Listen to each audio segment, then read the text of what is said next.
meil peab jätkama ka niisugust tervet naljasoont, sest kui me hakkame natuke kõrvalt vaatama, siis see on tegelikult ju naljakas.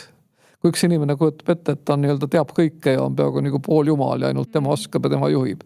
Siis vaatame natuke kõrvalt, eks ole, ja siis tegelikult selle niisuguse väikse kõrvalt vaatamise ja selle asjast teatud koomika nägemisega me teeme ennast tugevamaks, me ei ole nii alutatavad sellele.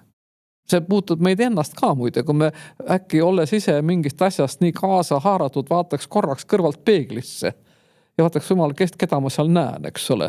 Nagu mingi koomiksi tegelane, eks ole, ajand ennast suureks.